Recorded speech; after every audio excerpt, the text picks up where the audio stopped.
Of the Geeky Bros Podcast. I'm your boy Tactix. Yo, it's just Darcy here. This is Big Geek Umar. How y'all doing today? Good. We're all sitting at different heights right now, though. It looks kind of funny. Yeah. like Umar, why are you so tall, bro? I'm always tall though. But let me see if I can adjust the. That's facts. All right. So we got a bit of a packed agenda today because newsflash, we will not be recording next week as predominantly most of the Geeky Bros will be unavailable. However, we will return the following week. So I'll be available. I want to see a Tactix show. I'm not gonna lie. Is that a challenge? That is a challenge. I would want to see a Tactix podcast. I will definitely tune in for that. You damn right. At least the parts that I can be available for. I'm like, motherfucker, where you at, bro? You in the chat, bro? Watch it, and you can't even be on the show.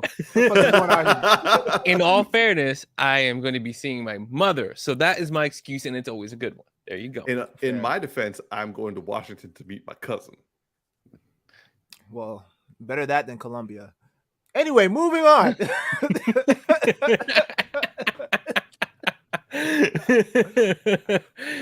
It's close. Unless you like to retort. No, moving on. So, all right. So, the first bit of our segment for this week is the geeky news, which has to do with Ezra Miller. Again, now I'm so done with this man. But let's keep it going. Let's go on. It'll be basically as we have stated from the previous week. We gave options of Warner Brothers gave options of what could be done. Apparently, they decided to go with the first option, which was a public apology. So Ezra Miller, who is identified themselves as non-binary, has issued a statement. I think this was Monday. And basically the statement is, having recently gone through a time of intense crisis, I now understand that I am suffering complex mental health issues and have begun ongoing treatment. I want to apologize to everyone that I have alarmed and upset with my past behavior. I'm committed to doing the necessary work to get back to a healthy, safe, and productive stage in my life. That is about all I have been able to find in terms of their statement. I feel that they did more than just alarm people. Didn't he straight up choke someone and beat up on people and potentially groom a cult of young women? And Umar, is that not alarming? I couldn't help myself. I mean, touche. Yeah. It's the intro word to the problems that we are dealing with. Yeah. So I personally, I feel that they need to do more than just make a public apology for the sake of publicity for a movie that clearly Warner Brothers is not backing away from. And I haven't watched the Batgirl movie. No one has, except for apparently test audiences, and apparently it's supposed to be terrible. But Nagar, we're talking about Ezra Miller. But thanks for watching.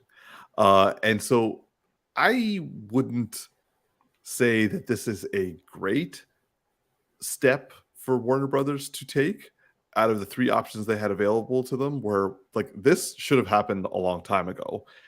And yet I feel this will be the only thing that is done. And then they're going to try to get Ezra Miller to be part of the publicity, which I think is a bad call. That's dumb as shit. That is not a good move. They are not going to show up proper to any of these events. It is going to be something is going to happen. Like we're going to get you know what? Will Smith is going to take a back seat because this man is going to choke out an interviewer, and Will Smith is going to be like, Woo, the heat is off me. Okay, that's actually a really good point. Ezra Miller. Okay, Will Smith, there's been a lot of conversations about him publicly going up on stage and slapping Chris Rock. We all agree that it's wrong, but the three of us have agreed that the scrutiny he's received is rather large in comparison to what he did. It's not surprising, but it is larger than what he did.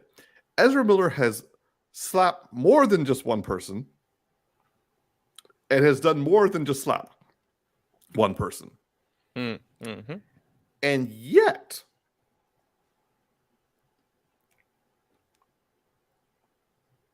that was like an ellipsis at the end of that statement. But like, yeah. Oh, I didn't get that. I thought you froze, bro. Sorry.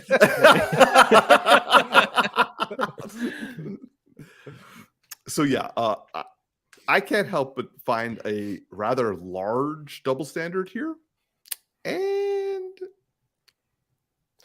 you know what? Will would have gotten off a lot better if the Oscars was produced by WB. He'd be in a much better place right now. You know what I'm saying?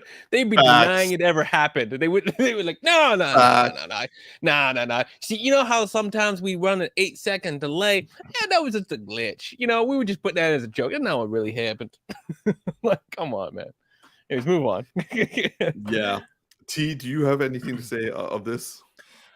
Yo, for the last 2 weeks, I have not changed the slides because this guy has he just keeps coming up in all the slides are the same. If you go back to previous episodes, it's the same shit because we keep talking about this motherfucker. Like, I just want, like, we better not bring him up next week. Just let's just move on from this guy because I'm tired of seeing his face. I get it. WB wants to save face by issuing a public apology. That's fine. Yes, I agree with you guys that it sucks that Will is getting more scrutiny. Granted, he hasn't had he hasn't filmed anything other than what was it, King Richard, which was already in the can by that point when he did what he did. This one, like, they're banking on making their money back because they already invested $200 million into the project that has not yet been released. So they're like, okay, well, we've already canned Batgirl. We can't throw away $200 million for this motherfucker again. So, yeah, I mean, yeah, I agree. At this point, a public apology is not sufficient. But what other option do they have, right? They either do the apology or they just don't release the movie. And you know damn well they're not doing that. They're not going to just let this movie, they're not going to just shelve this movie and waste $200 million. So it is what it is. You know what WB's been doing with this whole situation? They've been handling it like the Flash runs. This version of the Flash, if you remember how he runs. Oh yes, my apologies. They them. This yeah. I still think motherfucker still works though. Yeah, no, actually, Very I was true. thinking that when you said it, they can be a motherfucker. Yeah. And they is a motherfucker. But thank you for calling that out, Nagar. We do need to remember to use the proper pronouns.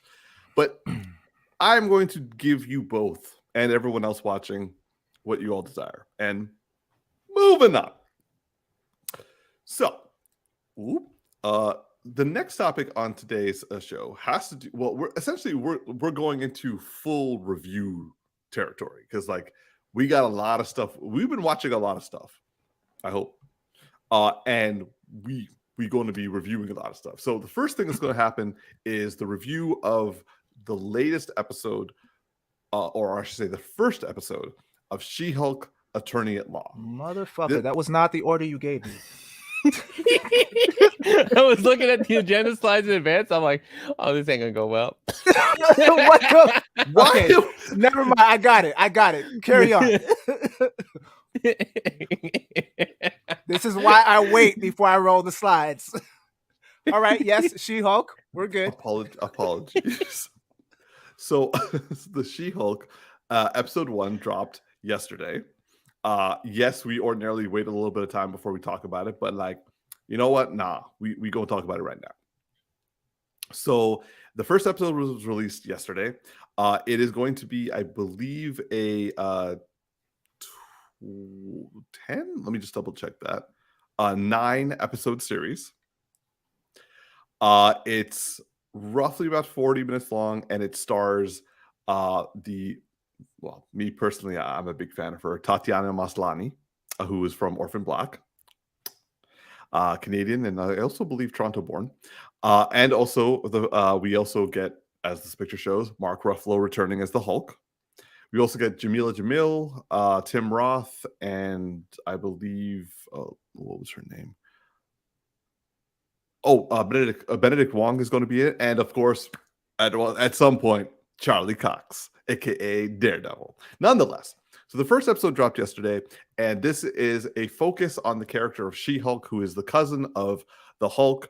She is a character who breaks the fourth wall and speaks to the audience, but her run, like basically her character was developed a lot earlier than Deadpool. So like on film, Deadpool has been doing that a lot longer, and She-Hulk is kind of like following that suit. But actually in the comics, She-Hulk was the first one who was breaking the fourth wall and was the comedic lawyer superhero at the same time.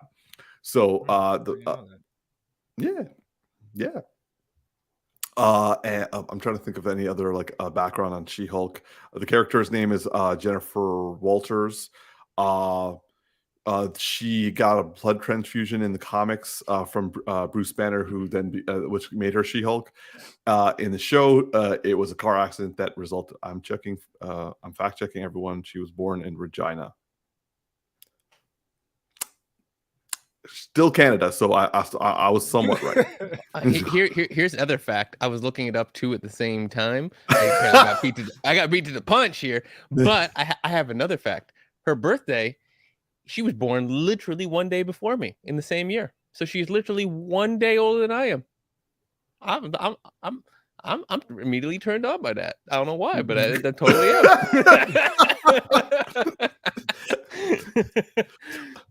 It's just it's just a cool fact. You know what I'm saying? Just a cool fact. Well, nonetheless, thank you, Darcy and Nagar, for keeping me straight.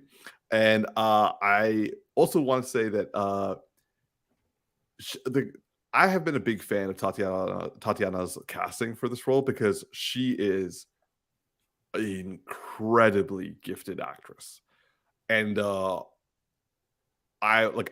have been excited for this show. I will say that, like, we have discussed this before, the CGI didn't look great before, like in the trailers, and that kind of turned a lot of people off.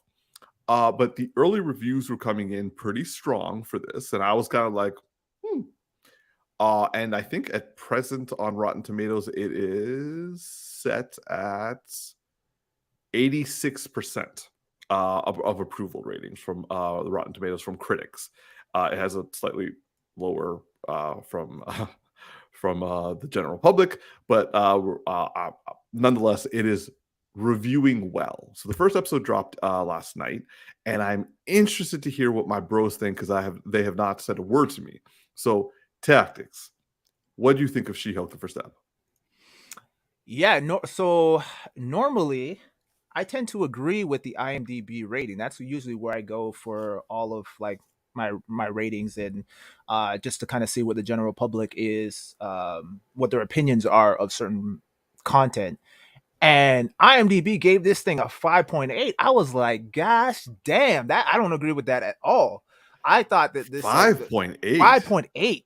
Like, this is not a 5.8. Like, this, I have to admit, I had low expectations for this show, and it had a solid start. You know what I mean? I was thoroughly, I mean, we don't really know where this show is going yet, but I was thoroughly entertained with how everything unfolded. I love the character development. I love the interaction between She-Hulk and Hulk, and that he's somewhat involved. Whether we're going to see him again show up in the show, I don't know. Doesn't seem like it, but maybe it's a possibility. But yeah, I like the fourth wall break. I'm interested to see how that shows up throughout the series. what's her name? Tatiana. Tatiana. Tatiana.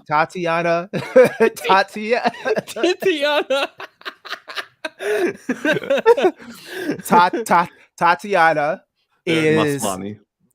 Yes, that is doing a phenomenal job at playing She-Hulk. I like it. It's getting to the point where like the CGI is not really bothering me just because her portrayal is so solid and she's so likable. I never really got into the other show that I think that you originally know her from, the one where she played multiple characters. Black. Yeah, Orphan Black. I never really got into that show, but I love her here. I think she's awesome. I actually would love to see her show up in other stuff outside of She-Hulk. Hopefully they're prepping for that in some capacity in future phases or whatever. But yeah, I think the show is off to a solid start so far. Whether it keeps that traction going and maintains a high rating is still to be determined, obviously. But yeah, if they keep this momentum going the way it's going right now, I think that this is going to be a really solid show. A lot of great moments. I love there was a little piece of dialogue where she's like basically like the Hulk, spoilers for anyone who hasn't seen it, but yeah, we're spoiling the hell out of this, so yeah, but there's a bit of dialogue where the Hulk and She-Hulk, what's her human name again? Jennifer Walters. Okay, so Jennifer Walters. So she's basically he's trying to teach her how to control her anger so that she can control when she transforms, and he's basically showing her all of these different techniques to manage her anger. And she basically says, she basically says, I have to do that every single day when I walk down the street, just being a woman, when I get, hassled by men and everything. And I was like, damn, okay, this is where this show is going. And I like that was a really good point to harp on. And so I think that this is going to be a really strong female, a strong example of female representation and empowerment, which I think is great now, because obviously we had Miss Marvel, prior to that we had Black Widow, which wasn't a TV show, it was a movie, but still female empowerment, female representation. And what were you gonna say, Captain Marvel? I was. Fuck that. Just Black Widow and Miss Marvel. Great, strong characters, you know what I mean? So it's good to see a lot more of that show up. Yeah, Marvel's doing it right. They got representation all around. So I'm happy with this. I like the show so far, even though it's the first episode. I don't say that very often because sometimes it takes a little while for shows to kind of build that momentum. But this had me entertained. I was entertained. I enjoyed the humor. I enjoyed the action. If they keep that nice balance of the superhero feel along with the action, as well as a strong message of female empowerment and leadership and all that stuff, I think this could be a great show for everyone all around. So yeah, I would say I'm going to give it a 7.9 right now. Oh, dang. Okay. Yeah. Darcy?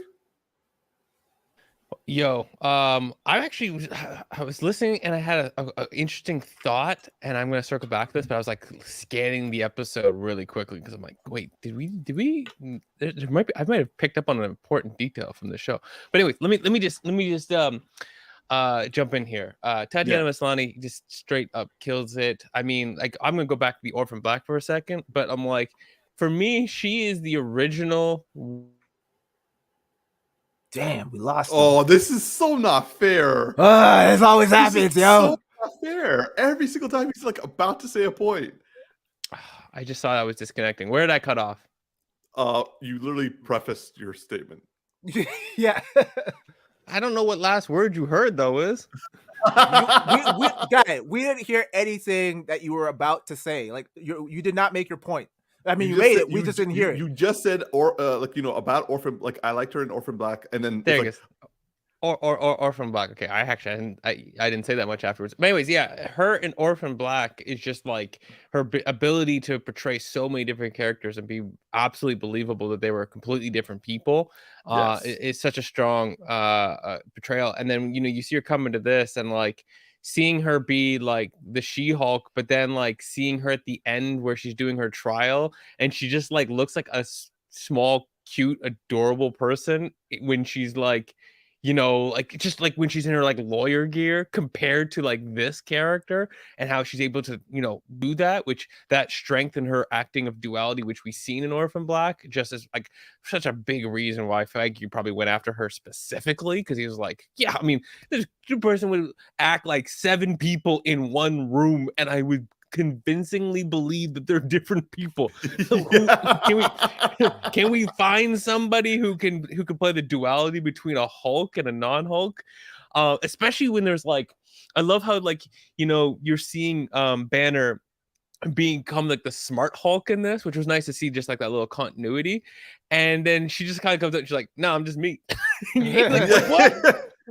He's like, is this jealousy? Is that what I'm feeling right now? I gotta say, I love that moment because like when he's trying to treat her like a horse, like, hey girl, and she's like, what are you doing? And he was like, wait, what? It was good. Yeah, there's so much like I love that's different in her journey, like out the gate, right? It's just like you're not like following his path, which makes it so interesting. I mean, overall, first episode for me, I want to say it's like a 7.5, maybe an 8. It's not perfect, you know. I mean, those numbers clearly aren't, but like it was very strong. Like this for me, it hints at the idea that this could be, you know, competing head to head with Miss Marvel for me in terms of like, you know, favorite shows from the MCU series. It's just because it's fresh. It feels like a lot of fun. It feels like something that's actually in the MCU, but in a good way. Like it feels like if you wanted to do a movie, but you wanted to take your time with it, right? And each that's exciting. Now, there's something I was just thinking of while you guys were talking, and I went back in the episode to start scanning it. Did we ever see who she was defending in her court trial? Because I don't think we did. She's not defending. She's a prosecutor. What? Okay. Interesting. Yeah, no, she's the prosecution. Yeah. So like the other side was defending. Okay. But I thought she was standing up for people that are superheroes. She's standing up for what, technically speaking, because I think she's prosecuting Roxxon Corporation. Okay. I think. Okay, I see. All right. Okay, I thought there might be like an interesting detail, like we were going to reveal who she was defending, but I misinterpreted that part. I clearly wasn't paying attention to the law part of it. I was paying attention to everything else.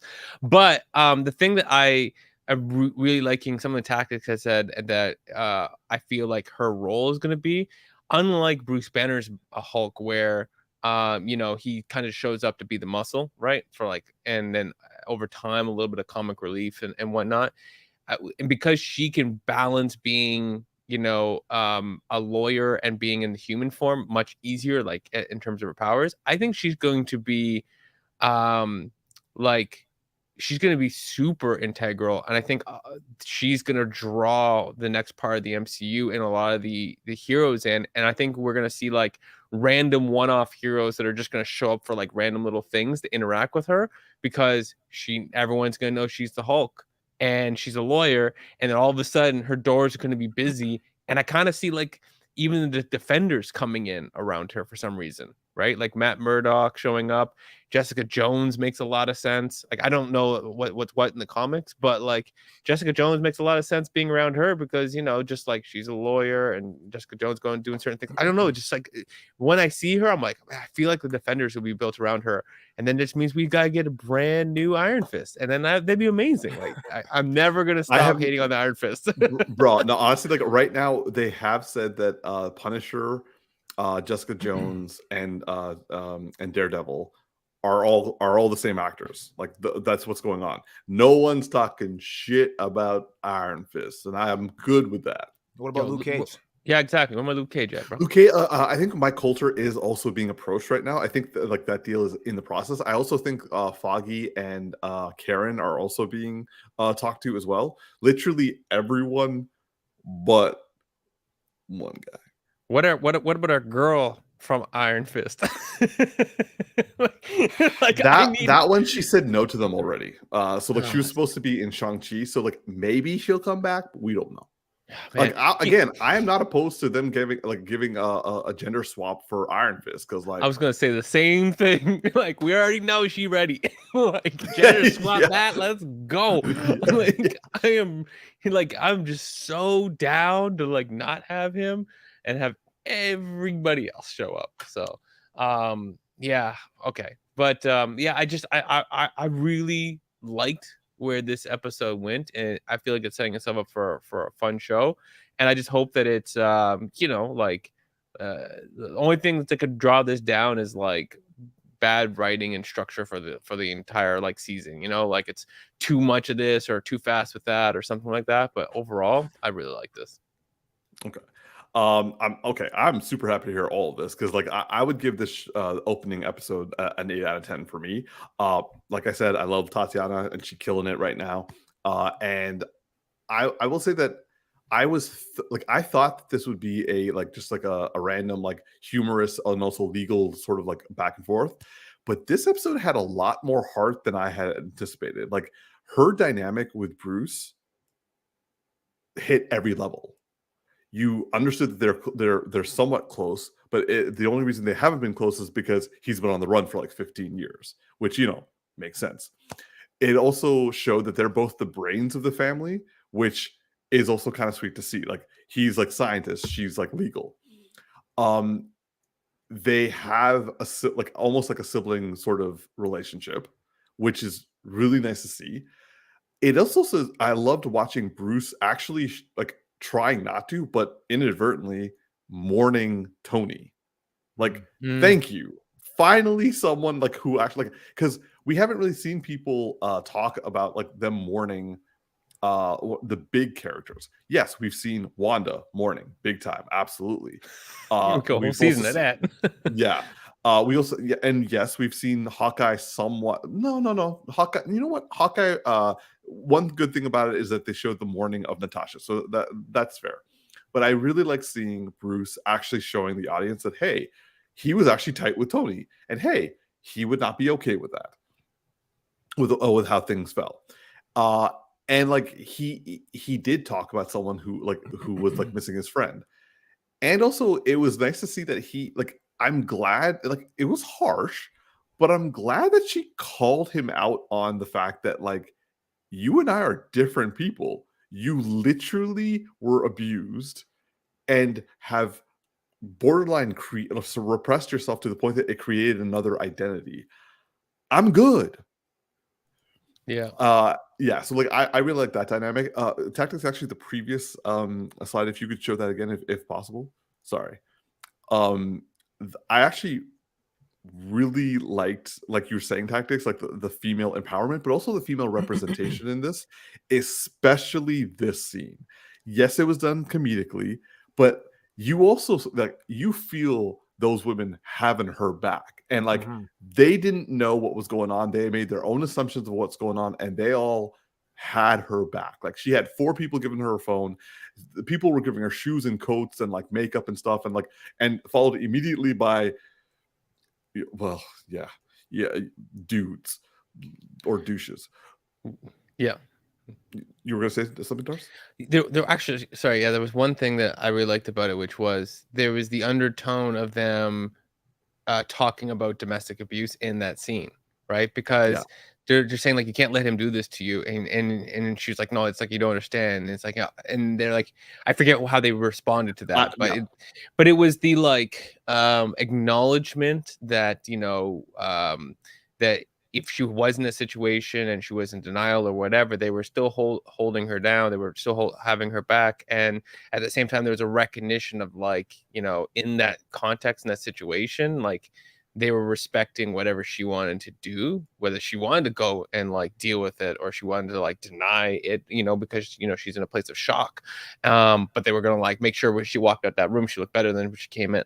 Right. And so I liked how that you could feel that emotion without having to talk about that emotion. Like I didn't have to explain it to the men in the audience, kind of a thing. So it wasn't hit you over the head. It's like, no, this is how it is.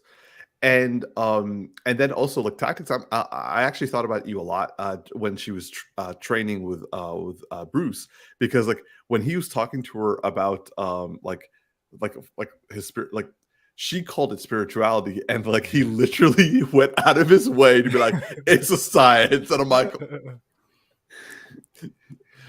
which kind of reminds me of the training that you and I have done regarding like, you know, me trying to like find my center and also you helping me in almost like psychological terms. But like, because like I don't resonate as well with the spirituality, but like you do immensely. But you are able to discuss it to me, and like a good teacher that you are, able to help me. Oop, like I went quiet, and able to like show me, okay, well, this is how I can show you to go about the way that I'm trying to teach you. And he was able to do that, and they did it like humorously, but like it was a it was a really good depiction of like, you don't have to treat this stuff as woo-woo shit. It's actually something helpful and something that a lot of us have forgotten that's necessary. And I really like that. 100%. Yeah, I got to throw up. Ron R actually had a great comment here. I'm glad she knows that you don't have to make yourself small to accommodate others. Being yourself is great. Yes. And actually, I think that is a very strong theme that comes out throughout the entire episode. I honestly, I didn't think I would, but I actually really liked when the two of them threw down. Yeah, because like, it wasn't like it didn't feel like it was like, oh, I'm gonna fight for the sake of fighting just so I can like prove who's stronger, or just like, you know, fan service, like let's show two Hulks fighting each other. I love the fact that it was actually a disagreement of what they were doing and how they go about stuff and how they actually deal with things, and it was great to see it being done. I'm going to do a side note here because particularly this picture. The fact that we now know that Captain America fucked best post-credit scene ever.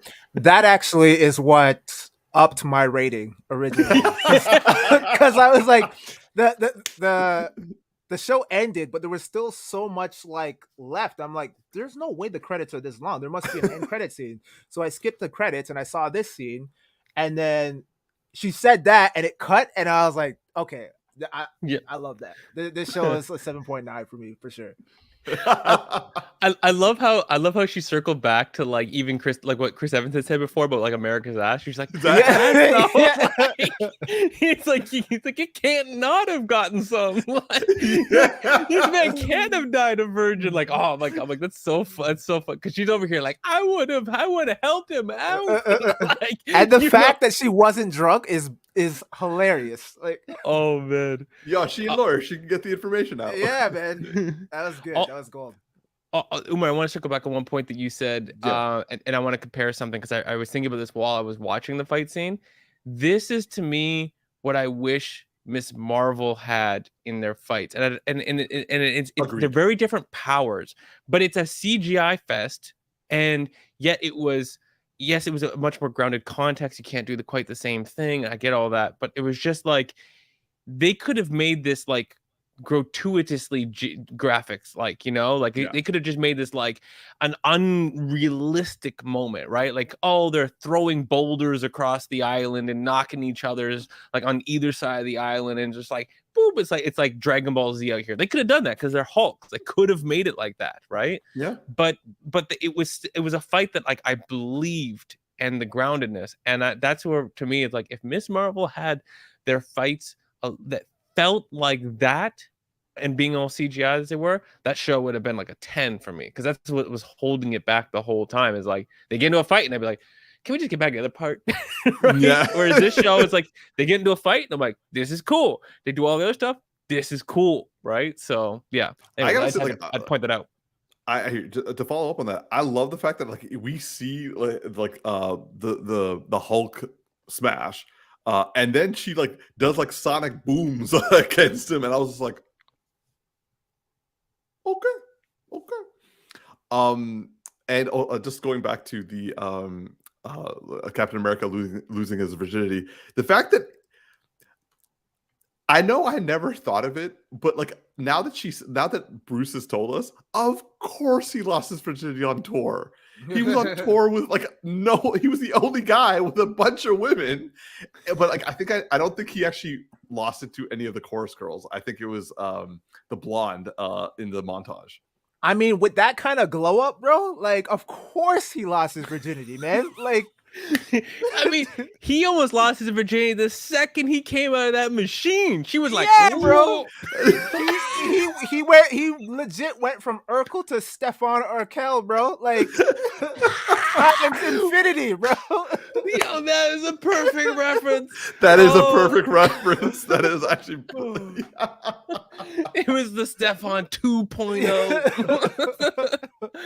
Oh man, but it's hilarious now that so I've been seeing on Twitter, on YouTube, everyone's been debating who he could have lost it to, and I'm just like, for me, my theory is it's the blonde who is also, everyone assumes she's the grandmother of Peter Quill, which now makes me wonder, is Captain America Peter Quill's granddad?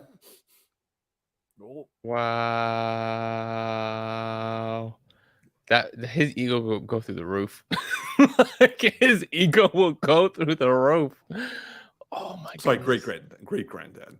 But nonetheless, I love this. I really enjoyed the show. I am looking forward to next week to watch this.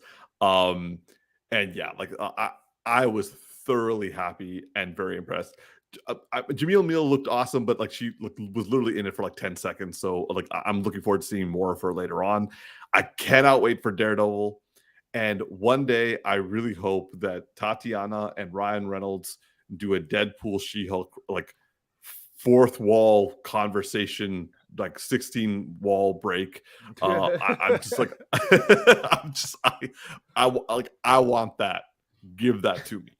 Yeah, it's one turns to the camera, then one turns to the camera, they turn to each other, they turn back into the camera, they start fighting over it. You're just like, what? Yeah. By the way, who is this? That's who is Jamil this girl?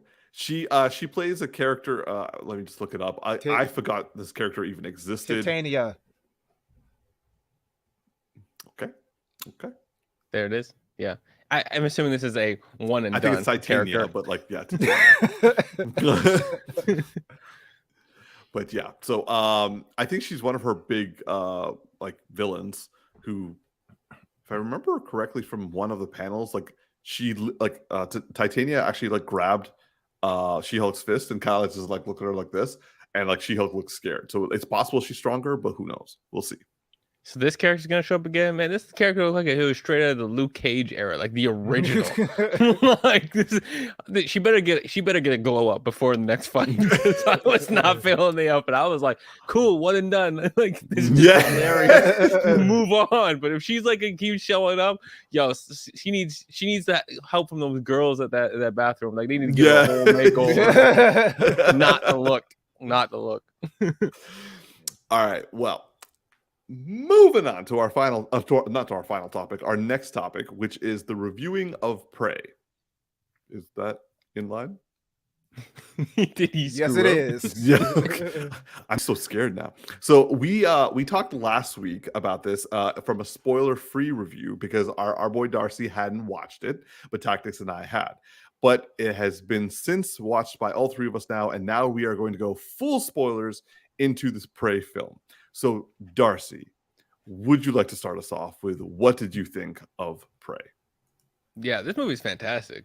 I mean, it is not it's not going to be a 10 out of 10 film. It's not a perfect film. It is a really good, really solid way to bring this franchise back.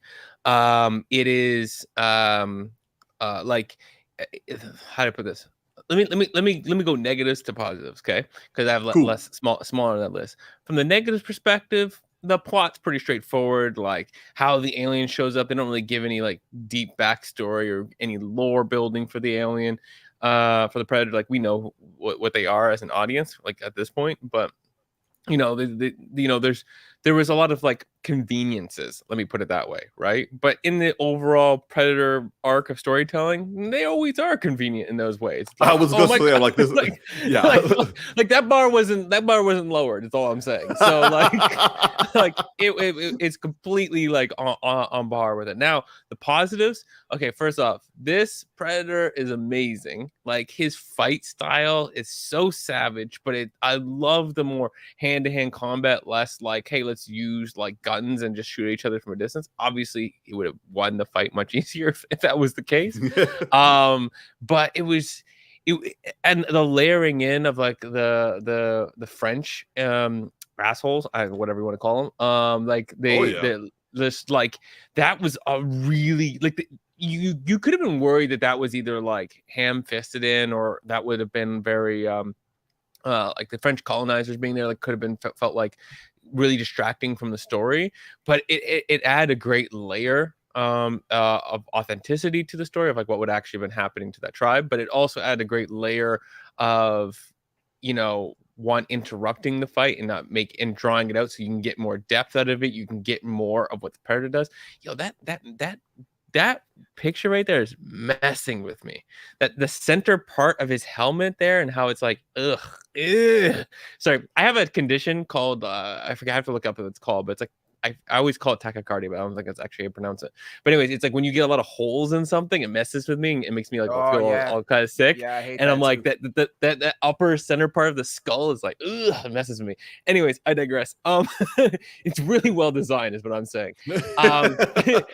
His like fighting and then tearing apart those colonizers. He tore them all. He tore them up. Like it was it's funny. So I'm watching it with like Ching, her niece and nephew, and her mother came in, and her mom's like comments were just like oh just like this high-pitched tone in the back, like, oh no, bad man. I was like dying. I'm just dying. But it was really good. And like her character, Amber Midthunder. Midthunder. She was really smart. I love that final battle, how she ended up realizing how his helmet had like a honing beacon and how she made a plan to use it. I love the dynamics between her and her brother and the rest of the tribe, and the clear difficulties of, being a female, not being believed and not being listened to when because I've seen that like in reality today, right? In cultures.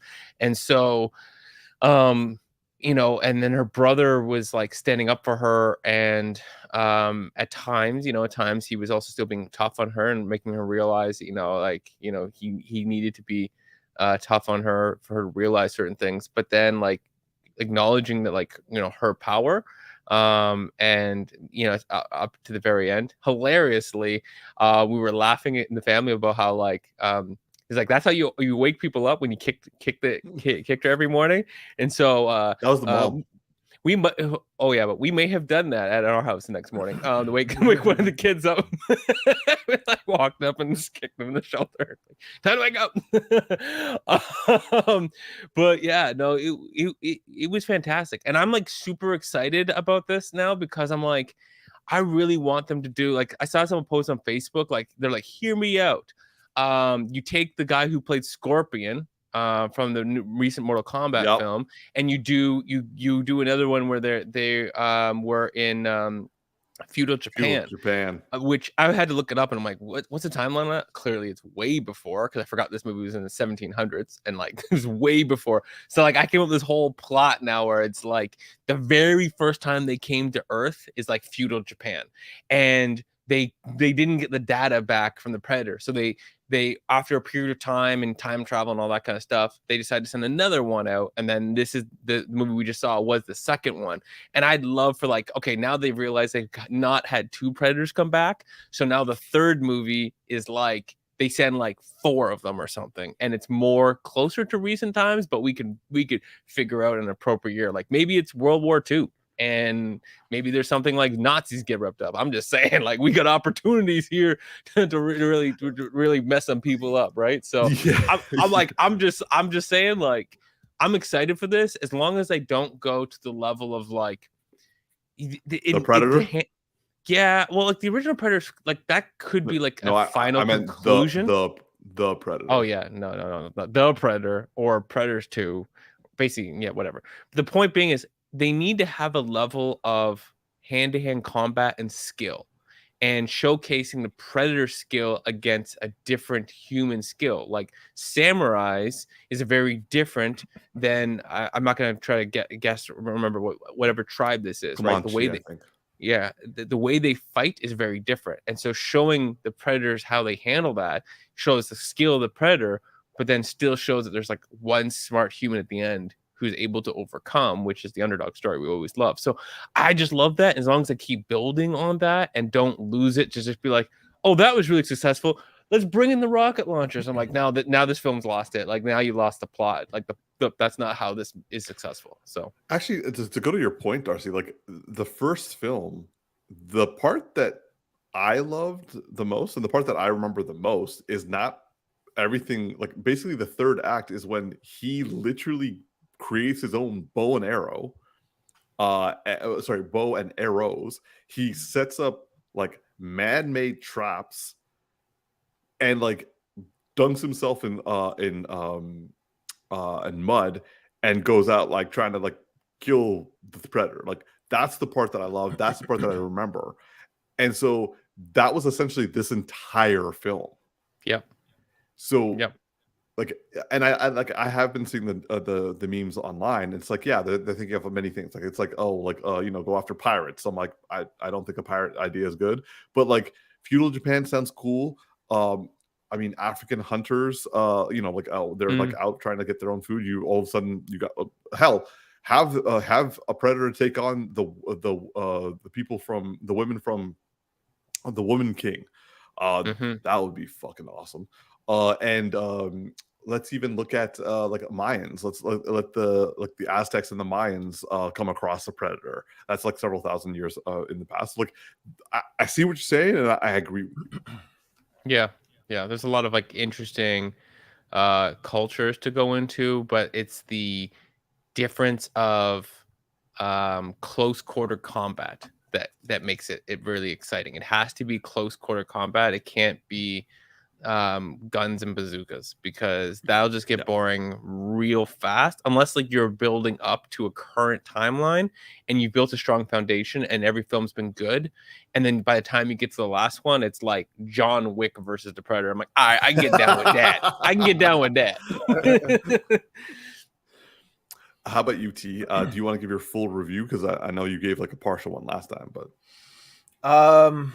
yeah, I mean, I loved the movie. I loved it more than I thought I would, just because, I've seen the only one I skipped out on was Predator 2, but I'd seen obviously Predator. I saw Predators recently, and then I saw The Predator, which was fucking just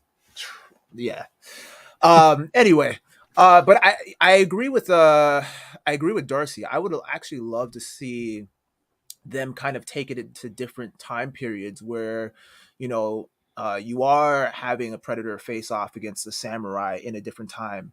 Because they kind of not really alluded to it, but there was a moment in Predators with Adrian Brody where they had there was a Japanese guy who was part of the Yakuza, and he at one point had discovered he ran out of bullets, and he found a samurai sword, and they had him versus the Predator. They had a little fight scene at near the end of the movie, and I had never seen anything like that. I had never seen a Predator like face off against a guy with a samurai sword. So I was like, oh, that'd be kind of interesting to see as like a full-fledged movie.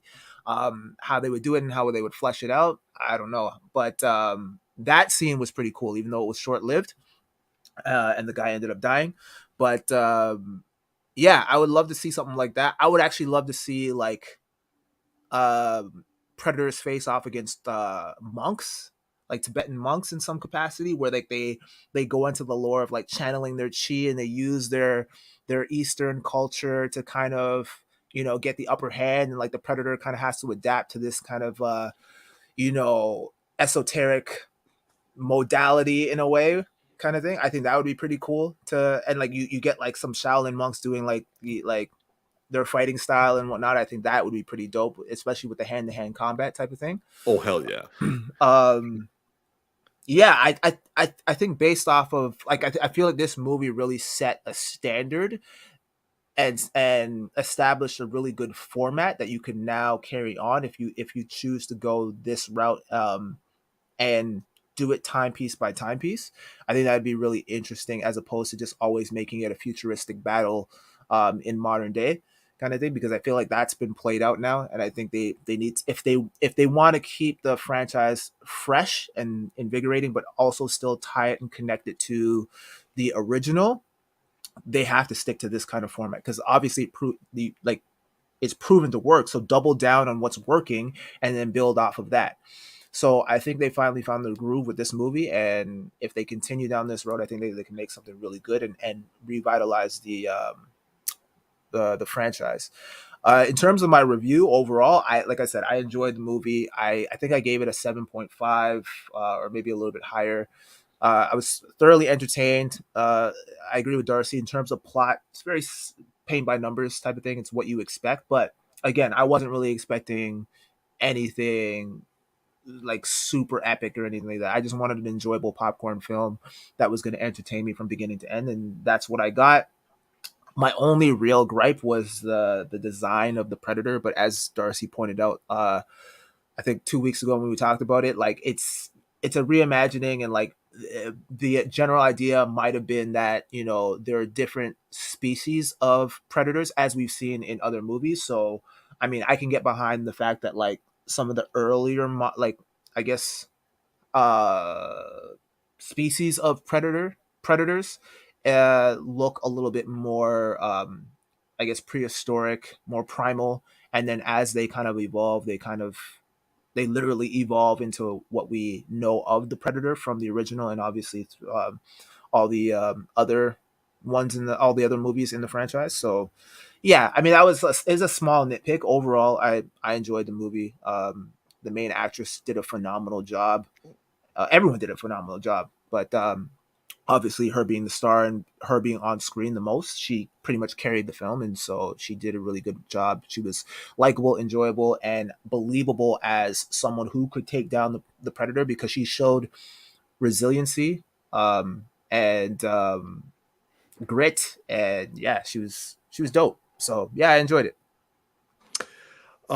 Yeah, so look, my review is that I also really enjoyed it. I found that this movie was really layered in a way. Like last week I called it an art house action film, mm-hmm. which I wasn't prepared for. Like, yeah, the feminism aspect of it was like, it didn't hit you over the head, but it was in your face.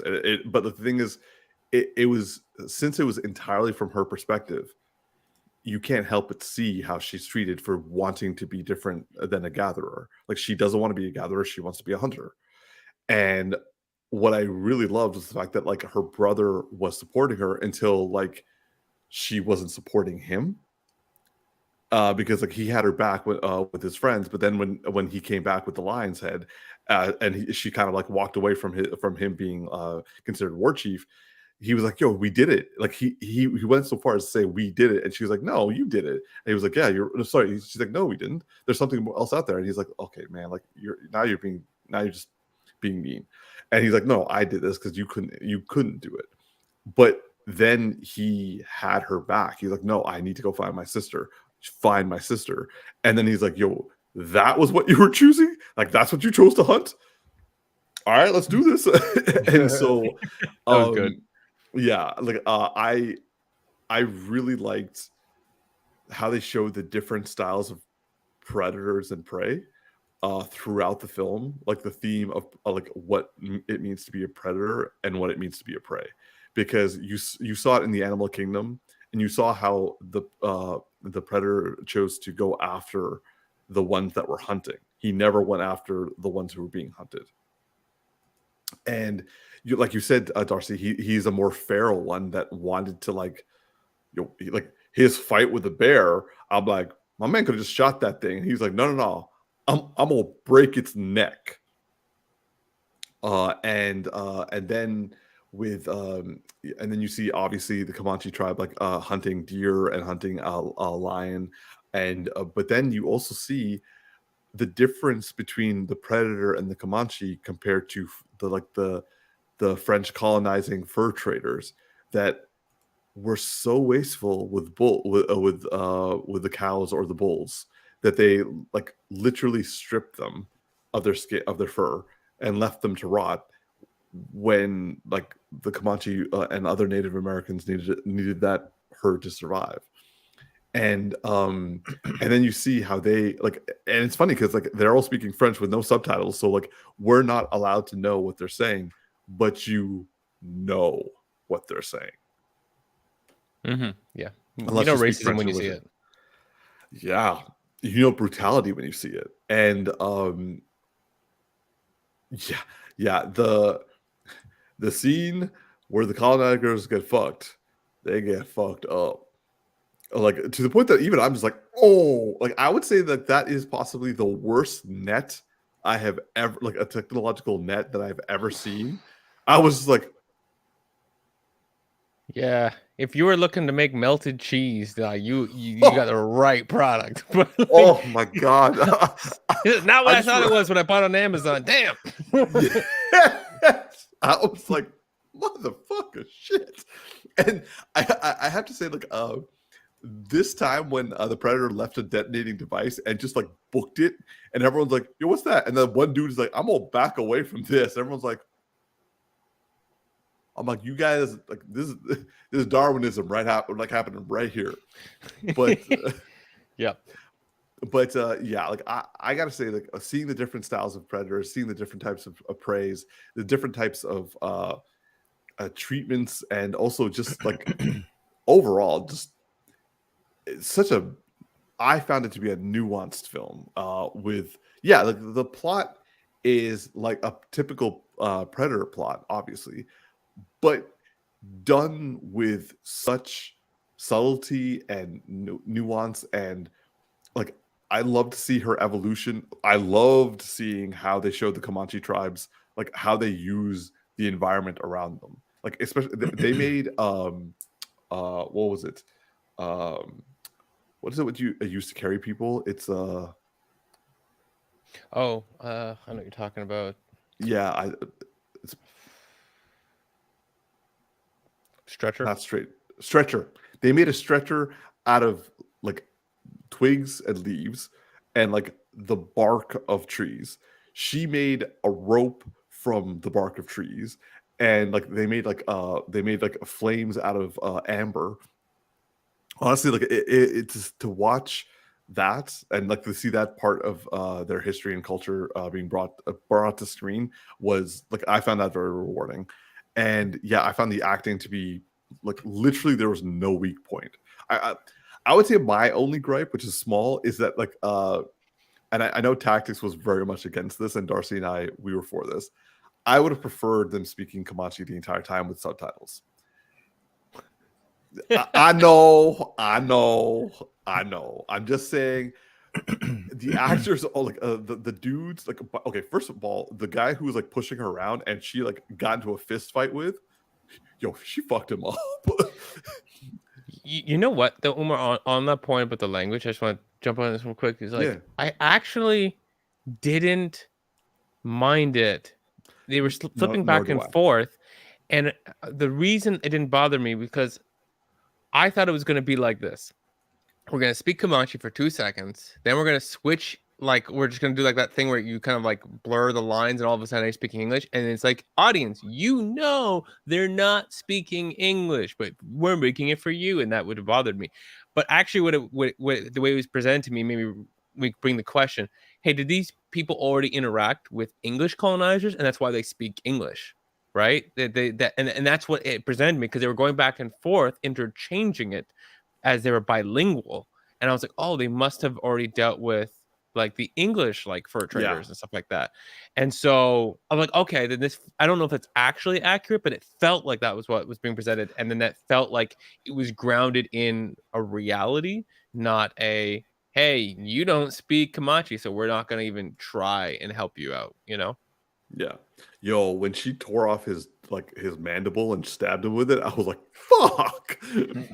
Yo, this guy's so badass that he cut off his own arm and didn't hesitate to continue fighting. Dude, like he didn't even wait. He just like cut his arm off. He's like, all right, well, we use the other arm. Like he didn't even like sit and contemplate it. You just like I haven't got my kill yet. Like we'll figure this. I'll go somewhere and get a bionic arm. I don't care. This is battle. This is a battle, a scar that I have earned. And I did it myself. Let's go, dude. That shield, like when she was like in the rocks and the shield. Oh man, that's I was like leaning back in our seats the whole time. I was freaking out. I was like, oh my god! I knew at a certain point, like when the shock wore off, I'm like, they're not gonna kill her. But at the same time, that freaked the fuck out of me. Anyway, I love this movie. I gave it I think I gave like an 8.5 out of 10, and I still give it an 8.5 out of 10. So yeah. All right. Moving on to our next review, which is going to be as much as everyone has seen. I've seen all of it. I'm not sure about Darcy and Tactix, so I'll find out. But we are going to review, as spoilery as we can be, the Sandman TV series. Now, we have talked about it as a pitch to Darcy, Tactix and I. Tactix, so I've seen everything. Tactix has seen, I think at the time, only the first 3 episodes, and Darcy had seen an episode and the 8th, he said. So, Darcy, I'm actually, no, wait, hold on. Tactix, have you finished The Sandman? No. Okay. I'm currently at episode 5. Wait, you're on episode 5 or finished episode 5? No, I'm on episode 5. God damn it. Yeah. Okay, cool. Okay. You're not gonna ask so me. We can't be. No, I am in a second. I just need to. Okay, I was really hoping. Go ahead, talk about it, bro. Go ahead. I really wanted you to have seen episode 5. But okay, cool. Darcy, how are you doing? Like, how far are you on it? I finished the series minus this new bonus episode they dropped, which I'm like slowly watching, which has kind of been my theme with this series. Okay. Well, all right. So, Tactix. Okay, go on. Yeah, Tactix for that which you have seen. So all the first 4 episodes and whatever you've seen so far, episode 5. Can you give us a spoiler-free review? Sorry, a spoiler-filled review. Yeah, so starting this series, leading up to episode 3, like I said last week, or whenever we talked about it last, I liked it. I didn't love it as much as I was hoping I would, because it's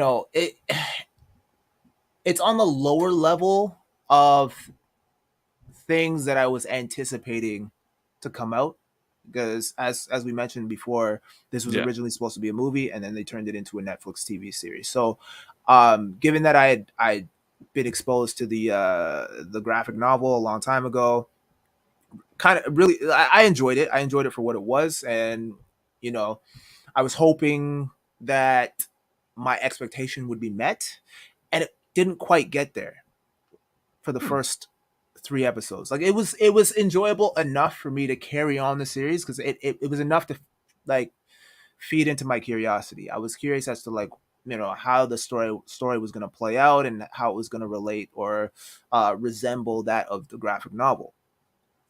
But by episode 3, I was kind of like, it's all right, but it's not hooking me yet, right? And like Darcy, I usually like if I come across a series that doesn't captivate me right away, I just background it. So I'll do other work while I'm watching it, or it'll just be on. So that's pretty much what I was doing for like once I got to like midway through the second episode onward.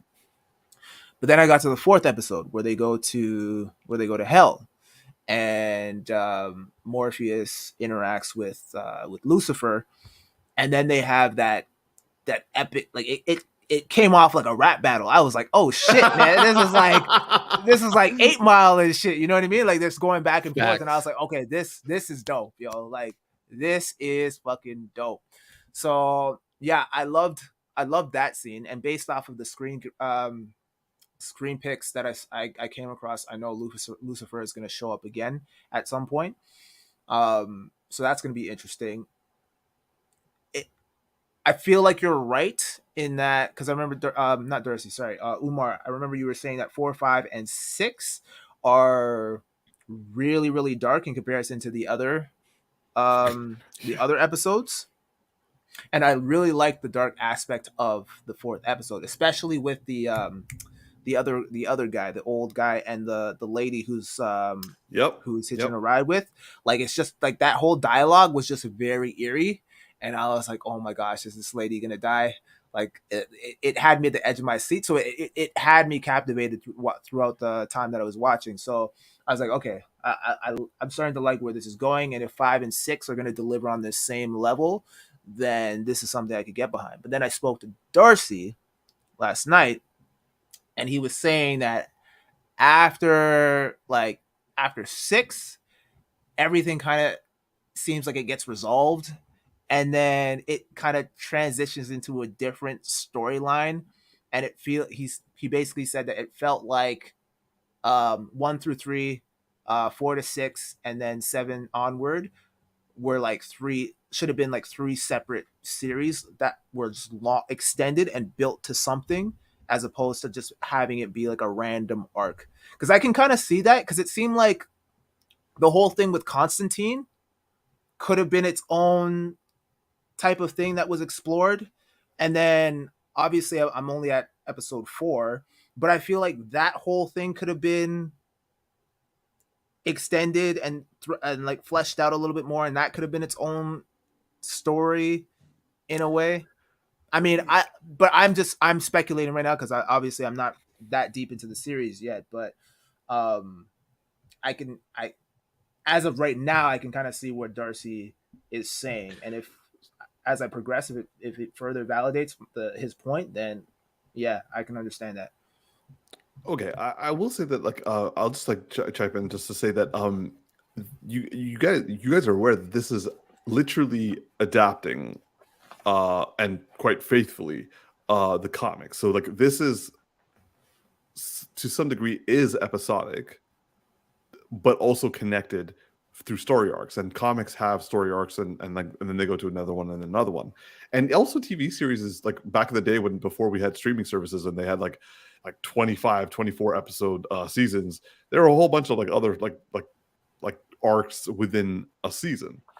So this is kind of on that level where like the first season does have multiple story arcs covered. Yeah, I didn't like that part.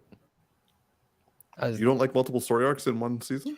Well, they have to be cohesive, right? Like they can't just be like, and I mean, again, I'm speculating because I'm not that deep into it, right? But if what I'm gathering by what Darcy is saying, if it comes out of nowhere, like if it comes like midway through a series and it seems like they're going in like another direct, like one thing has already been resolved that they had been building up, and then halfway through the series they resolve it, and now they start a different arc, but then they don't complete it, and then they leave you on a cliffhanger. It just seems like, okay, well, we could have just built up to something and then ended at the final episode, or like have it complete, but then build, like have the main resolution that they started with complete in the first series, but then allude to the next arc as a cliffhanger to set up for an additional season.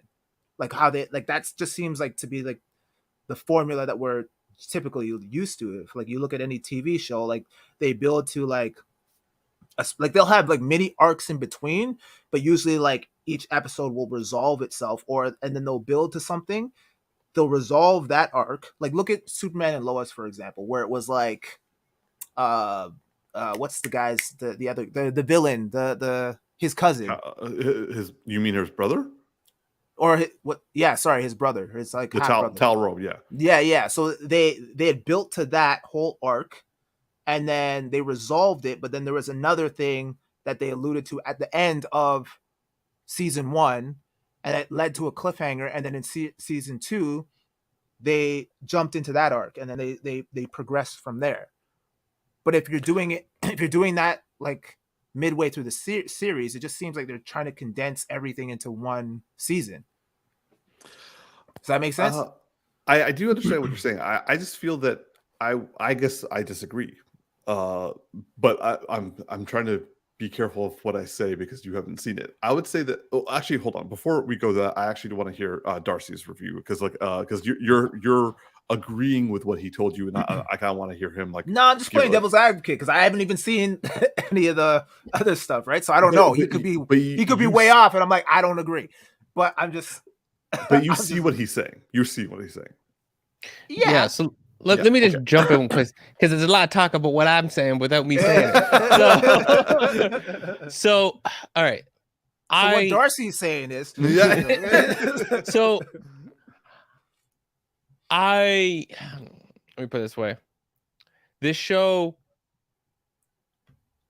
I have a love-hate with it.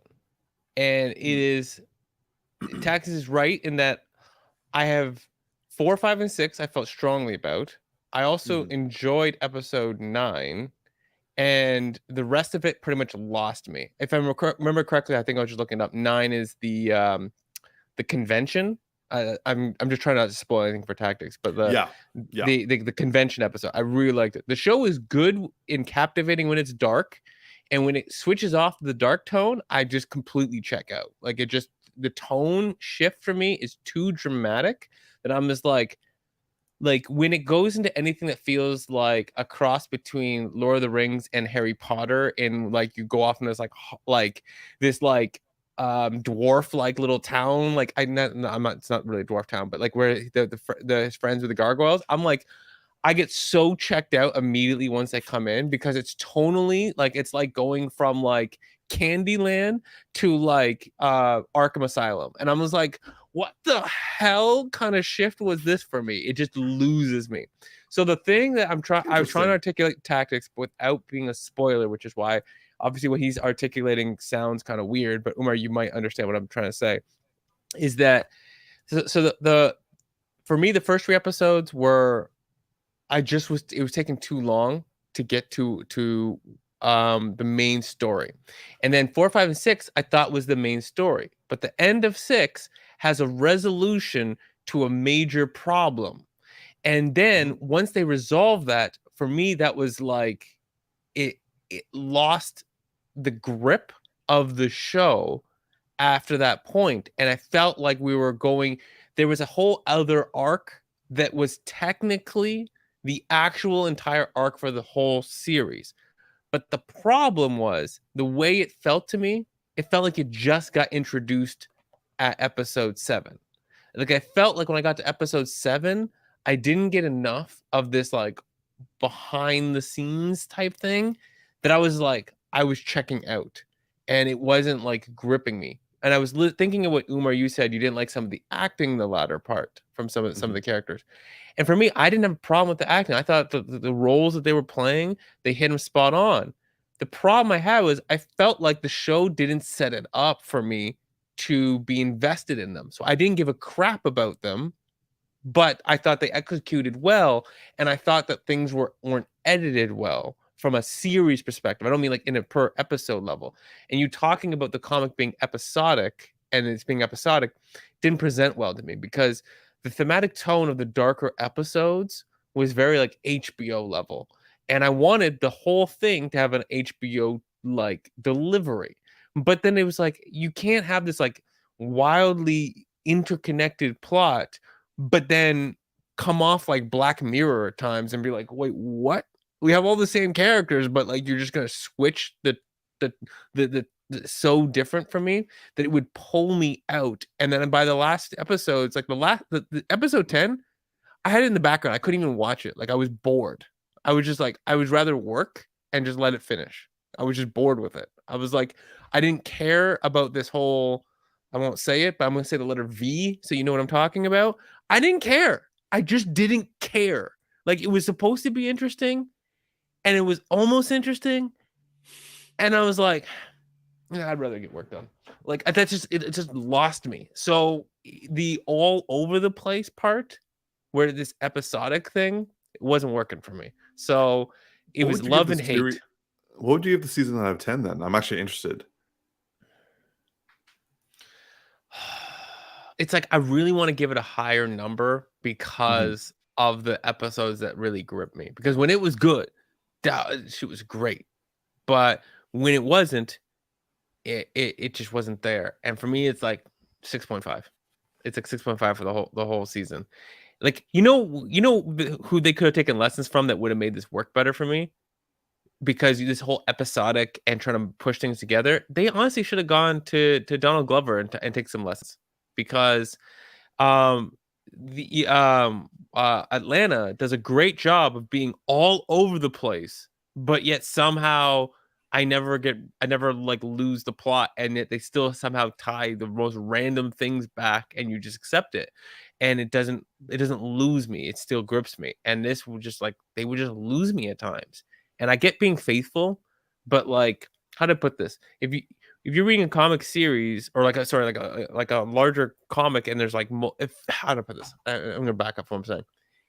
It felt like you're reading a main Batman arc, but then you're just gonna also in the middle of reading this like main Batman arc in comics, you're just gonna read some random side stories by another comic artist who's just telling a different story and just trying to mix that in.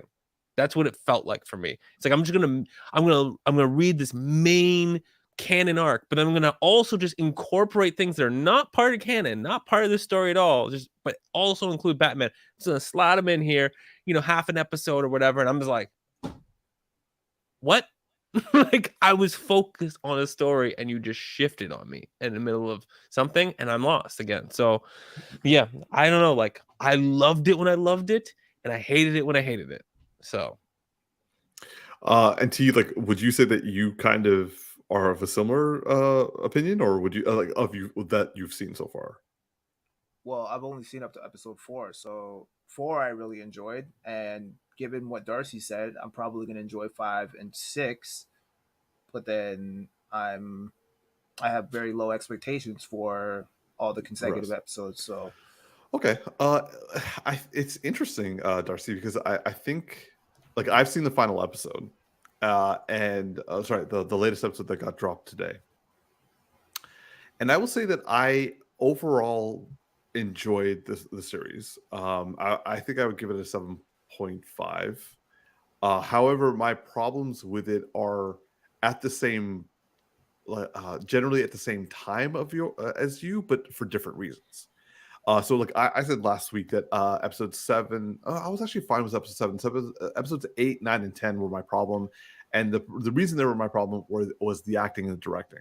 I found the actors to be kind of like, aside from the ones that were in the previous 7 episodes, 6 episode arcs, 6 episodes were really good. And whoever was left over who joined in for the latter part of the episode still were doing great, but the newer actors and that was part of the newer plot or like the secondary plot, they weren't doing very well. And also I found the directing changed in that they felt like newer directors. That was my problem with it. Like I liked the story, I just wasn't connecting with the acting and directing.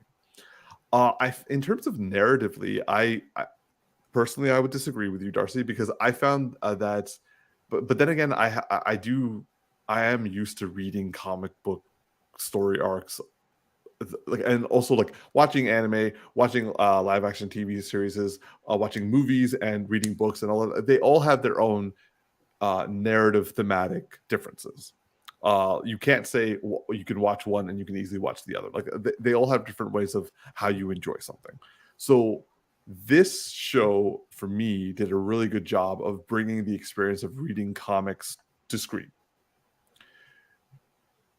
which is why I probably narratively did not see what you were seeing, because I found that this season did kind of show for me the overarching arc of the full first season was Morpheus and his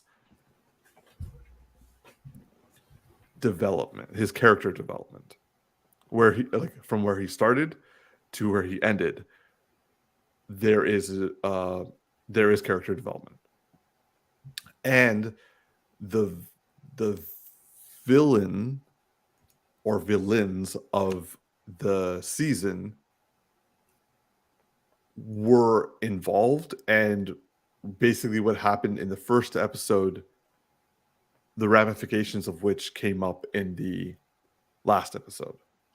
So those ties for me worked, as well as I enjoyed the character arc, and also I I love the hell stuff like that. Like I would say that episode and episode 6 are my favorite of the season.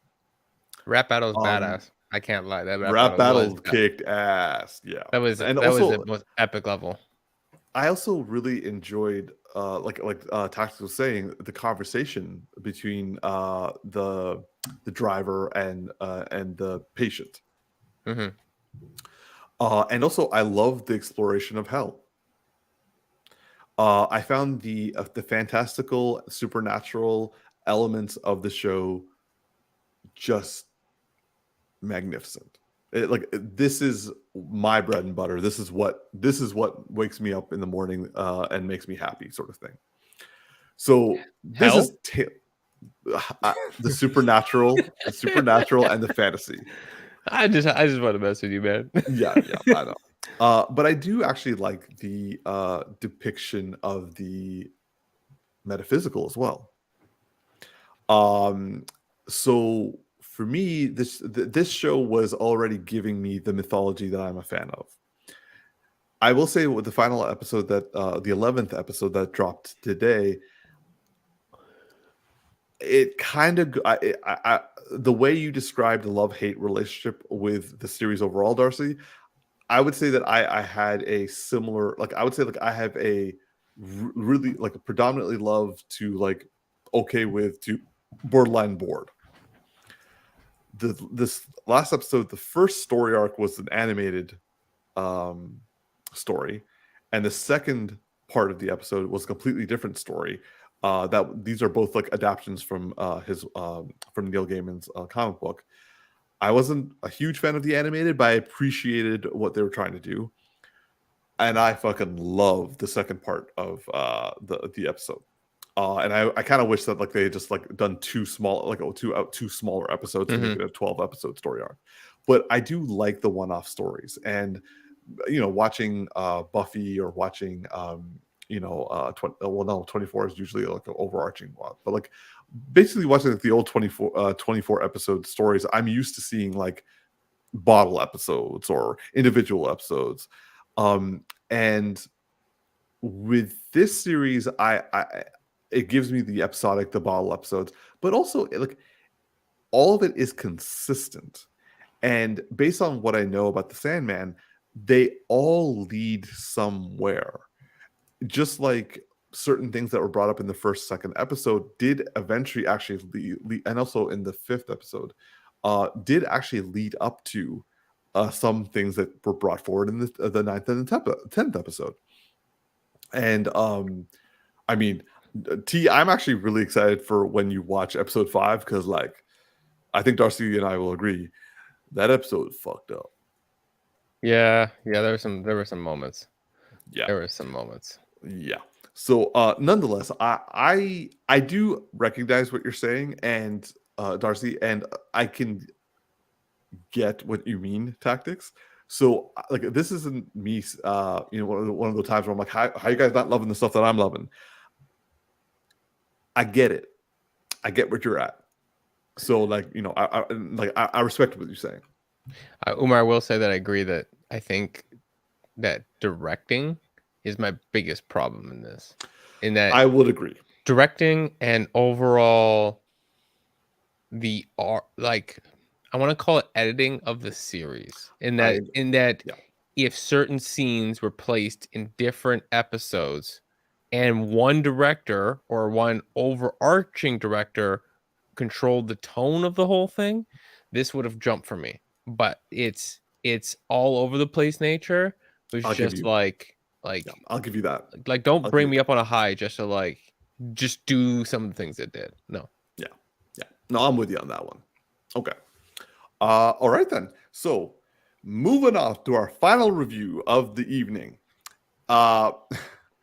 So this movie came out, I think, a couple of days ago. It came out on the 12th on Netflix, and it is something that we have, I would say, all of us had a somewhat cautious view of it before, and it has to do with the movie Day Shift. Sorry, Jamie Foxx. It is a vampire action film by director J.J. Perry. This is his first directorial job. He was a stuntman otherwise. And so I'm going to start with you, Tactix. Sorry, Darcy. What did you think of Day Shift? Saw it. Oh, I'm like way off frame there. Let me just move myself in the frame here. I got too comfortable over here. I just saw it last night. With the kiddos, which was, I feel kind of bad for now because there was some rough scenes in there. Of course, I literally stopped it after like the first vampire scene. I was like, let me just see the rating on this. It's like, it's R, and I'm like, what's the rating on Prey? It was like R. I'm like, all right, I wasn't the first one in the house to start this problem. So. But I really enjoyed it. I'm gonna start with a rating. This is a 7 out of 10 for me. It's not. It is exactly what I anticipated it to be. Like a solid popcorn film. I'm gonna put this down as another win for the stuntmen becoming directors kind of a thing, because that really shined. Oh my god, what's my dude on the right here? I forget. Oh, I can't remember his name right now. Dave Franco. He kills it. He really knows how to be comic relief when he wants to be. Like there was a scene I was dying. So there's a scene where there's these two brothers show up, right? Scott Adkins plays one character. I forget the other guy's name, something Webby or something. And if you don't know who Scott Adkins is, you just don't know who you don't know. You just don't know. You don't even know. He is such a legend in martial arts. I don't know who he is. You don't know, Umar? Bro, educate yourself. Yo, Umar, that's disrespect right there. He is one of the only white dude martial artists and stunt people who's allowed to be around Jackie Chan's team. He's at that level, okay? Oh shit. Yeah, so he was one of the two brothers. He was the shorter one. Yeah. Because the other one was Steve. Something. I think it's Webby Steve Howie or Harvey. Yeah, something like that. Yeah. But anyways, when Howie was standing beside Dave Franco, I was dying laughing because he's so much shorter and his arms were so much smaller, and it was just and how Franco was just acting so scared, and this guy is so much. I was dying at the contrast, right? And I love the fight scene in the house where it's a hive and they're fighting everybody, and Franco spends the entire fight fighting one person, and these guys are doing the most badass tricks. The one guy's he's pass me one. He does a flip and gets the bullet in his gun while doing the flip to take the shot in the air. Oh man, every one of us were sitting on that couch going, "Whoa, that's so good. We love it." For me, this is just was I expecting an intelligent film? No, I was not expecting an intelligent film. I was expecting this to be what it was, which was just funny, action-based, wicked stunts. And a little bit of fun on the vampire lore, just a twist here, a twist there. I will say that that the action started to fall apart in the third act, and I always feel this is a problem with a lot of films, which is they'll opening scene, wicked action scene. Oh, that's so dope. Okay, I'm getting a real premise. This is gonna have really dope action. By the last scene, I feel we get to that place where we got to go bigger, but we end up going bigger in a way that becomes less grounded. And you don't get as much of the hardcore stunts, and you almost feel I would have put a weaker opening so that what we got in the second act was the kind of fighting we got in the end, right? If the scene with the two brothers like all of them in that house, was the level of action we got in the final battle. That would have been a more solid end from an action perspective. But I didn't walk out of the third act being like, this is garbage. It just like it didn't live up as much to the hype as it could have. But I enjoyed it, and I could totally get down for a second film in this. It's just like a fun, simple kind of thing, and I had a good time with it. It was unfortunately my lady didn't get to see it with me because she was knocked out, tired from her work. But before she had said like, this looks like it's a silly film, and I'm like, I can't lie, it was a silly film, but it was a good film. That's my review on it. All right, T, how about yourself, man? Yeah, it was a fun watch. I was a little skeptical going in, given that Jamie Foxx's track record when it came to Netflix films. Whoa, what the heck happened?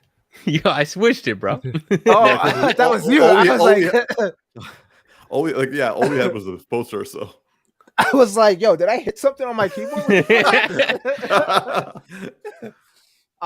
Yeah, like I say, Jamie Foxx doesn't have the best track record when it comes to Netflix. I mean, granted, he only did one other film before this. That being what the fuck was the name of the film? Oh, Project Power or something like that. Yeah. Wasn't as good. Man, that's the understatement of the day. But yeah, I so going in, I wasn't anticipating this to be great, but it was the only other thing on Netflix that me and my lady hadn't seen. So we were like, all right, let's give it a try. And we were entertained. It was a fun film, lackluster in terms of the plot. But again, when you're a film about vampires and Jamie Foxx, you're not gonna really expect much, right? I mean, this ain't Ray. So yeah, exactly what I was thinking. Like what do you expect? Yeah. Yeah. Oh, Umar.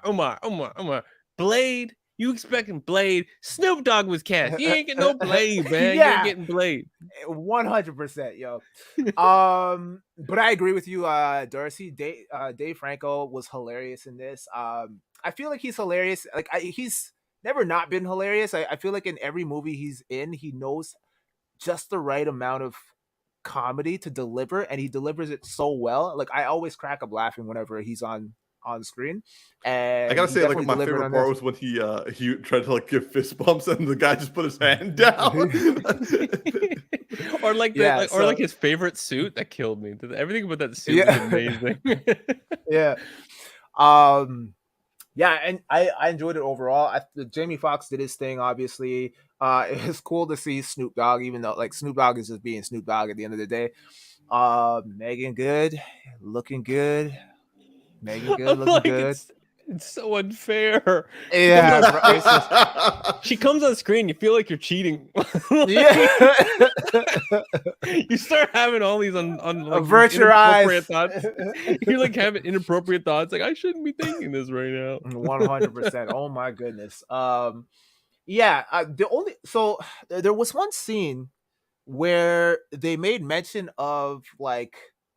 So that scene where Scott Adkins and the other guy, they're all in the house and they're fighting, and they make a comment about different species of vampires and like how like typically these types of vampires wouldn't be in the same living arrangement together, but then they never really fleshed that out. So I was kind of like lost. They did that with several plot points. Yeah, I thought they were gonna go somewhere with that, and then they didn't. And then the sunscreen thing, I was like, "Wait, is that ever gonna come up again? Like, what's in the sunscreen? Is it just regular?" You know they're making a franchise, right? Yeah, well, I mean, I gathered by that because of the brothers, right? I mean, you know they're gonna do a spinoff at some point, right? And I mean, I don't know for it because those guys. Like, Jamie Foxx is like it's like a franchise he's trying to make on Netflix about this. That's why I'm in. Oh yeah, yeah. I mean, Umar out here just hating. Umar does not like Jamie Foxx. That's not true. He does not like Jamie Foxx. No. You heard what I said. I thought it was fun. I enjoyed it. I gave it a 6.8. I still stand by that rating. Again, had I been expecting something more epic than what I originally was anticipating, I probably would have rated it lower. But yeah, it pretty much gave me what I wanted. I got a good laugh out of it. due to Dave Franco. There were some really cool action scenes. Scott Adkins showed up and kicked ass as in typical fashion. I agree with Darcy. The third act kind of fell apart a little bit for me, and then the resolution in terms of like how they defeat. I mean, it was a good callback, but again, it was kind of like that's it. That's how we're going out. But okay, yeah. But overall, I mean, I was never bored. Let's just put it that way. So yeah, it was a fun watch for me. Okay, for me, I would give this generously a 6. And I enjoyed Jamie Foxx and Dave Franco's comedic timing. Banter. I found them actually really good. I actually like Jamie Foxx, and I was fine with him. I enjoyed him, I enjoyed his one-liners during the first scene fight. I did find that they actually had interesting vampire lore that they literally rushed right through, and then nothing after that. They then also made these like you were saying, Tactix. They made several points, and then and they made it like they went out of their way to like make the points, and then did nothing with them. The neighbor just literally shoved in there at one point. I'm like, did I miss a scene? Like, was I like not paying attention? Because why is she here and why is she important? I will say that for me, the third act fell apart massively to the point that I just was like, none of this makes sense. Like, what? Like, they're even contradicting themselves. And I'm just like, okay, I'm just gonna let that go because whatever. And Umar, question for you. Do you ever just watch films? Like, do you ever just watch films? You know what I'm saying? Like, do you ever just have a part of your brain just go to the other part of your brain and go, shut the fuck up and just watch the film? like your brain is sitting here talking, you know, like that Pixar film, and the other part just walk over and go, man, just sit down, watch the film, eat your popcorn, bro.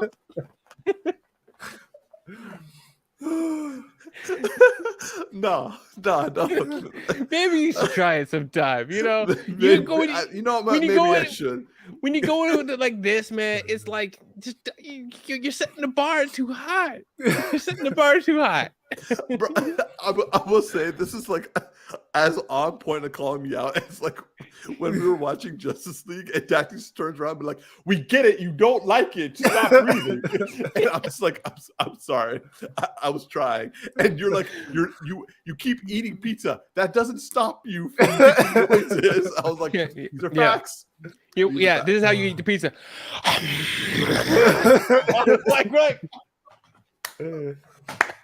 Like, is there a volume button on that pizza, bro?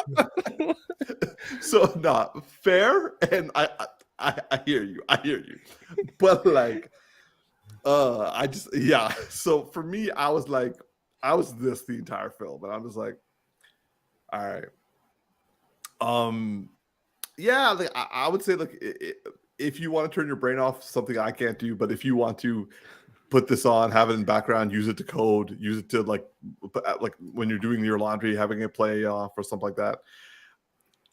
It's fine. It's just fine. It could have been a lot of fun. It could have been way cooler. And Darcy, I agree with you. When I saw the fight in the house, I'm like, okay, if this is the mid part of the movie, this is gonna be some great ending fight. And I'm like, not so much. Like they should have fought in, like, this is gonna sound dumb, but they should have fought in a house, or they should have fought in like a bar, or they should have fought. Look, when they brought to that Aztec building, I'm like, why are we here? Like, this is like, I'm sorry, it made no sense. Like I like culture and all, but this is exactly the reason why you don't just throw in some Spanish culture, like some Latin culture, randomly into this film at the very end. That, like, I know she speaks Spanish. Doesn't mean I need to see an Aztec building underneath Los Angeles for fucking where the vampires come from. Like, everything else was grounded, so the last fight should have been in a grounded environment, throwing bottles and, you know, ducking behind couches, because that's what we had gotten for all the other good fights. So it should just been that in a mansion or something, like or just in the house. I don't understand why she why didn't she just try to kill the daughter in the house? She literally said, I'm going to kill turn your daughter, have her kill your wife, and then have her kill you. And then she's like, but I don't like the ambiance here, so I'm gonna like I honestly thought like Snoop Dogg was gonna show up in that house, and that was how they were gonna get out of the situation, right? Like that part I totally agree with. Like they could have they should just started the fight there, or Jamie Foxx like talked his way out of like delaying it for 2 seconds and like it slowed up in some way, but like that fight did not need an Aztec building. Also, another thing, I know it's a small thing, but and I know it was done for comedic purposes, but like the fact that Dave Franco turned out not to be a bad vampire, like he actually seemed like a good guy, like he kept his personality and like he's able to be. Does that mean that they've been killing nice vampires who just like they didn't have a choice in being turned and they're just like chilling, trying to survive, and they're getting killed? I hope so. I hope they explore that, because that would be hilarious, right? Like I see how it'd be dark and hilarious. I know they would play it up funny. They would find they'd be like just like you killed like Betty, and she was all nice little like whatever. Like they'll have some fun with it. But I will say, like I will say again, the house fight scene I was really into. I was all in for that one.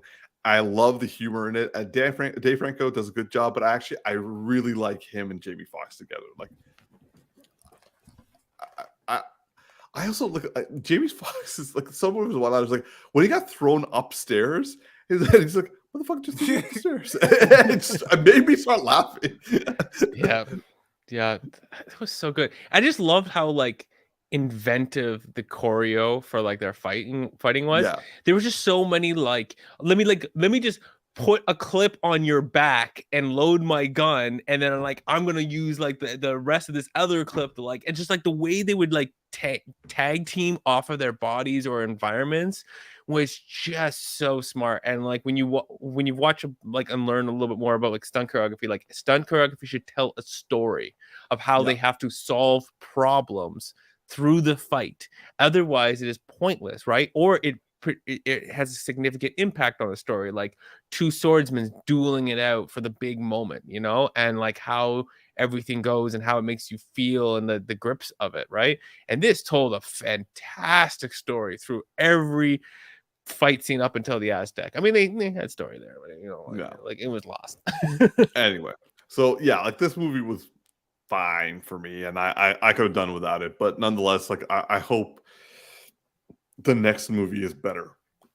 Yeah. I hope they explore those vampire lore more, because like I got what they were saying. The sunscreen definitely got left. I felt like I had a better understanding that there was multiple vampires, but we weren't really going to go into it.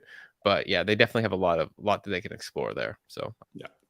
All right. Well, anyway, I'm going to pass it back to you, T. So we just totally skipped over like Wednesday. I don't. Okay, cool. Well, this has been another edition of the Geeky Bros Pod. I mean, I thought it was in the list. I had it set up and everything. I thought we were going to talk about it. I was excited. Yeah, I realize that now. You just said fuck Wednesday. I'm a Friday person. All right, cool. That's fine. It's Friday. I get it. All right, we're just going to skip over it. That's cool. All right. Well, this has been another edition of the Geeky Bros Podcast. I'm your boy Tactix. Pissed off. This is just Darcy here. Umar, take it home. This is Big Geek Umar, who fouled up his line and also is pissing off Tactix today. So, like, not a great way for me to go on hiatus, but nonetheless, here we are. But Wednesdays, yes, please, right? Yeah. Please like and subscribe, and comment if you would like to, and also be sure to check out our descriptions at the bottom and for the timestamps for the topic that you want to talk to. We will not be on air next week, but we will be on the phone. Maybe I'll be on air talking about Wednesday. I don't know. Maybe. Do it. Who knows? Do it, bro. Do it. I want to see a Tactix show. So all right. I want to see Tactix show. Show. All right. Stay tuned next week where we'll be talking about Wednesday. How Umar ain't shit. Maybe we should do the episode on Wednesday.